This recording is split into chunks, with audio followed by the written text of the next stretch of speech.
When life knocks you down, and life will knock you down, try to land on your back. Because if you can look up, you can get up. Welcome to Fire with Dr. Ninja Turtle. Hi everyone, welcome back to Fire with Dr. Ninja Turtle. In this video, which is titled Retire Early on Less Than $500, Budgeting Tips, I'm going to talk about different ways that people can retire for less than $500,000. But before I do that, I want to talk about last week's video in which I compared 7 of my retirement accounts. And I really mentioned that I had 9 retirement accounts because of a school where I no longer work. I was able, after that video was over last week, to call my retirement custodian and roll 2 of those accounts into 2 of my other accounts. So I truly now have 7 retirement accounts. And as time goes on, I will consolidate more and more of those accounts as I stop working for various schools over time. As I mentioned, this video is going to be how to retire on 500K or less and budgeting tips. It will look at different mindset and actual budgeting and investing strategies that not only other people use, but strategies that have influenced me and what I've used in order to retire on less than 500K. It's entirely possible to live a fulfilling life on less than 500K. Why is it possible to retire on 500K or less? I saw a video today from Julie at Happy on Monday, and she talked about the power of compounding. What she has is she has less than 500K, and her retirement account has actually grown in the time that she's been retired. Because one, she does not have to pull as much from that money because she has unexpectedly high income from YouTube, as well as income from a pre-tax pension. So she has a tiny amount coming from pension, plus an unexpected side hustle income, and all of that allows her money to compound. So she actually has more than what she started with. And I'll link her video below. One way to retire on less than $500,000 is to have a realistic savings and investment rate. I have an extreme savings rate of 70% goal for 2025. That's because I have other money that I plan to live on, which allows me to put away 70% of my W-2 side hustle income. So in the same way that Julie has YouTube income, I have side hustle income, which is not YouTube income. So please subscribe to my channel and help me get those subscribers so that I can donate money in my community. But what I do is I move money from one pot to another pot. If I'm living on one pot, let's just say my pension, then I can take other money and invest it. That money compounds, and I can use that money to grow my retirement accounts. I get the idea of a high savings and investment rate from different people in the fire community who, during their working career, maybe they worked 5 years or 10 years, had an extremely high savings rate. Maybe they lived on one person's income and invested the other spouse's entire income. And one of these things that many of the people have referenced is Mr. Money's Mustache article, The Shockingly Simple Path to Retirement. And so I'm going to link that in the show notes below so that you can see, based on your savings rate, how many years you can cut out of your working time. Now, I'm in retirement, so what I'm trying to do is I'm trying to maximize what I can do now before I go on Social Security. Once I go on Social Security, I should never have to work again. When we talk about the budgeting in early retirement, you have to look at the top items of expenses that you have, such as housing, transportation. All of these things affect how fast and how early you can retire. What I did, as you know, and I've talked about this in prior videos, is I moved from Maryland to Alabama to lower my cost of housing. That was a big reason that I could retire for less than $500,000. The other thing that I did was I looked at all of my expenses. I looked at how much gas do I use. Because I work from home, I use almost no gas. My car goes almost nowhere, except for my once a year trips around the country. When we talk about lowering your expenses, we're talking about your burn rate. If you have a very low burn rate, meaning you need very little money to live on, what do? I walk around my yard, I pick up sticks, I go fishing here at the lake. I have a very low burn rate. I don't have expensive cars. I don't go out to the movies every week. I don't go to coffee ever. I make coffee at home. I have a very low burn rate. I'm also trying to eat better, which is mostly vegetarian, so that I keep my cholesterol down and I don't have to go on medicine. So I have a very simple diet, which does not cost a lot of money. In the comments, let me know what budgeting things you do so that you could retire on a low income. And speaking of expenses, if you're going to have a low burn rate, you have to track your expenses to know what expenses you're cutting and what things that you are tracking so that you know that you're lowering your expenses on a regular basis. I recently bought a new spreadsheet. I have been using my own built spreadsheet for the last 15 years. It started out very simple, but as time went on and I got many more retirement accounts and rental properties, I had to create a more and more complex spreadsheet. Basically, it looks like a Frankenstein spreadsheet. It's very complex. I know how to use it, but no one else would ever walk in and know how to use my spreadsheet.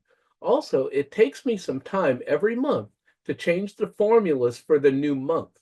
It works, but it just takes a little bit of time. So I recently bought a brand new spreadsheet for 2025. This is the first time I bought a spreadsheet from somebody else, and I saw it from Miranda on Budget with the July Dreamer, and I'll put her information down below. But she sent me the info on a spreadsheet that she uses that's on Etsy, and I actually bought a spreadsheet. I will say it was hard for me to part with $35. Now, I will go out and spend a lot of money on something, let's just say on my motorcycle, but to part with $35 was hard for me. Let's talk about building a sustainable lifestyle in retirement. What this means is changing your mindset from the accumulation phase to the wealth preservation phase. Now, it doesn't mean I'm not going to continue to accumulate wealth. I will, because I live on lower than my means. But what this means is I have to find other things in life. And it also means that retirement planning does not stop when you retire. You're always planning for your future. So I watched a video on YouTube today, Steve's Retirement Corner, where he talked about still planning even while in retirement. And I'll have that linked below. So as you can tell, I watch a lot of YouTube videos, but one of the things that I've done recently to improve my lifestyle and make it more sustainable was I bought a TV for here at the RV, which is where I'm making this video from. And I watch TV now for hours a day. That was not part of my past, but that is part of me enjoying life. I will, however, say it's just the free antenna TV. I do not have cable and I do not have subscriptions. I just don't like to pay monthly charges. Another example of still planning while in retirement is that my family has a monthly family finance discussion, and we do it over the internet. And we did it earlier prior to me recording this video today. And the thing that we talked about were setting goals for 2025. Now, this family finance discussion, and you may want to start something like this in your family, is it's both my wife's relatives and my relatives. We all get together and teach each other financial literacy. And the reason for this is we want to lift everyone in our family up. It's not about only one person becoming wealthy, it's about helping those around you to become wealthy as well. Please like and subscribe so that I can get monetized and I can take the profits from my YouTube channel and donate them in my community with the homeless. This is the month of January, which is the month that I was homeless in a homeless shelter. So I can never forget where I came from. So, what I want to talk about in this part is the difference between financial independence and traditional retirement. Traditional retirement is where you have a fixed amount of money and you just start drawing down. Let's take the 4% rule, for example. Financial independence is living on less than what you make so that you're always compounding your money and growing your wealth. I will always be growing my wealth regardless of how much money I make over time. Will I inflate my lifestyle to some extent? Yes, we bought this RV, and so we've inflated our lifestyle a little bit. It's a used RV. But the point is that as time goes on, I will spend more money, but I will always live below my means and always make more money because I buy assets that are income streams. And as long as you are buying more and more income streams, basically you're buying more money than you could ever spend. You're buying future money. And that's what I do. Let's talk about investing while in early retirement. If you're investing and you have less than 500K, it's important to diversify. You don't want to have everything all in one bucket. So if that goes down, you are in a sad state. What I do is I have various different tax advantaged retirement accounts. I have real estate, I have my pension, and so I'm well diversified. And I don't have a whole lot in either one. I am very heavy in real estate because I believe in real estate more than I believe in the stock market. I have friends that believe in the stock market more than they would want to be a landlord.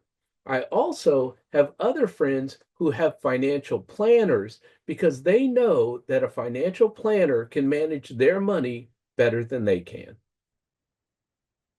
Along with diversification and investing in retirement is it depends on your risk tolerance level.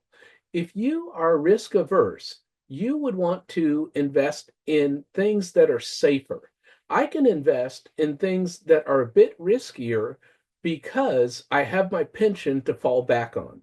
My goal is to live on just my pension, and that means that my W-2 side hustle income, my rental property income, all of that can be reinvested to create a higher income.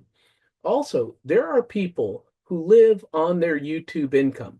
That's great. I couldn't do that because I don't have that risk tolerance because YouTube income can go up, it can go down. For me, thankfully, I don't need the YouTube income. It's just for donation to charity.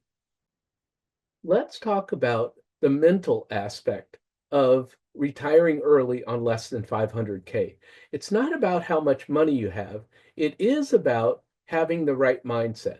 What I have is I have 5-year goals, and then I use my 2025 goals to get me to the 2026 goals. So I'm always growing, I'm always changing, I'm always learning.